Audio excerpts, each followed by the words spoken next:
Hello viewers, আসসালামু আলাইকুম। ভিডিওটা স্কিপ করবা না, ফার্স্ট থেকে লাস্ট পর্যন্ত দেখিয়া দিবা। আর আমি হাইলাকান্দি টুকটুকিয়ালা বাইন তোর কাছে এই রমজান মাসও একটা রিকোয়েস্ট করি, আর তুমি তাই ড্রাইভিং একটু সচেতন ও তুমি তাই ড্রাইভিংটা সুন্দরভাবে ঠিক করিয়া করো। কারণ তোমার তান কারণে বাইন বিভিন্ন রকমের মানুষের সমস্যা হওয়ার, সেও হসপিটাল, সেও নিজের গড় ভঙ্গু ইয়া বুয়াত, সেওর হাত ভাঙিছে, সেওর পা ভাঙিছে, এই তোমার তান ড্রাইভিংয়ের কারণে। আর কোনো দিন পাবলিকে তোমার তান উপরে কোনো জাত অত্যাচার করছে না, কারণ ওই লোকে তুমি তাই বড় বড় ঘটনা করিয়া যাও গিয়ে, এর ফলে মানুষে তোমার তানটে ছাড় দিলা। কয় টুকটুকিয়ালা মানুষ বাদ দেওয়া ভালো, গরিব মানুষ। কিন্তু তুমি তাই যেরকম মানে শুরু করছো বা ইলা সমাজ চলতো না, তুমি তার কাছে এখনো সময় আছে ভাই, ড্রাইভিংটা সুন্দরভাবে করো। কারণ ওই লোকিয়া তোমার তান কারণে তুমি একটা বার চিন্তা করিয়া দেখিও, সেও ফাও ভাঙ্গিয়া গরব বুয়াত তার বাচ্চা কাচ্চা লইয়া, সেও হাত ভাঙ্গিয়া গরব বুয়াত তার বাচ্চা কাচ্চা লইয়া খাইতো গিলা চলতো গিলা, একটা বার চিন্তা করিয়া দেখিও।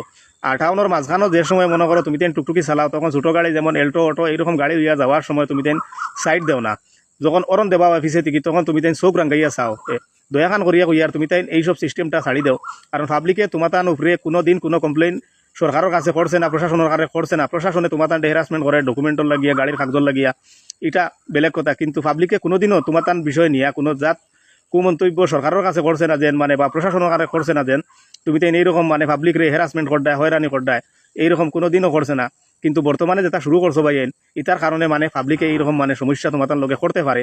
এর লাগিন কইয়ার বাইন এখনো সময় আছে, তুমি তাই ড্রাইভিং একটু সচেতন ও। আর আমি ভিউয়ার্স সকলরে কইয়ার আমার ভিডিওটা বেশ করে শেয়ার করে দিবা, যাতে সব টুকটুকিয়ালা বাইন তোর কাছে গিয়া বসে। কারণ বর্তমানকার সময়ত কোনো মানুষ ইলা নাই যার কাছে টাচ মোবাইল নাই, সবার কাছে টাচ মোবাইল আছে, যে তারা দেখতে পাইব। একটা রিকোয়েস্ট হইল গিয়া বাইন, তুমি তেন খালি নিজের স্বার্থ দেখিও না, কিছু মানুষের তাও বুঝবাইও, মানুষের দুঃখ সুখ বুঝবাইও। সব তোমার তান হলে মনে করো নাই, সবর সমস্যা আছে, সেওর বাচ্চা কাচ্চা ফ্যামিলি লইয়া আছে, তুমি তেন আত্মা ভাঙ্গিয়া থই দিলা, হে গরো বইয়া খাইতো গিলা চলতো গিলা। তেল লাগিয়া ভাই তোমার তান কাছে আমার ওখানো রিকোয়েস্ট, তুমি তেন টুকটুকিটা চালাইতে একটু খেয়াল করে চালাইও। আর যদি টাউনের মাঝখানো কোনো অফিসে গাড়ি থাকে, অরণ দিলে সাইড দিলেও, চোখ রাঙ্গাইয়া চাইও না। আর যেসাখানো গাড়ি ঘুরাইও না, যেসাখানো গাড়ি ঘুরানির কারণে বহুত মানুষ তুমি তাই তোমার তান মানে নিজে ব্যক্তিগতভাবে হাইলাকান্দি শহর চলাচল করতে দেখিও, মানে মাসও কত মানুষ মানে তোমার তান এই টুকটুকির কারণে আহত হইয়া হসপিটাল, সেও বড় রকম নার্সিং, বিভিন্ন রকমের সমস্যাত এই তোমার তান কারণে। আর আমি হাইলাকান্দি পুলিশ প্রশাসনের কাছে একটাও রিকোয়েস্ট করি, আর যেন তুমি তাই একটু খেয়াল রাখিও যেন টুকটুকি তারা এইরকম মানে না চালাইবার লাগিয়া। আমার ভিডিও এন্ড করলাম, আর ভিডিওটা বেশি করে শেয়ার করিও।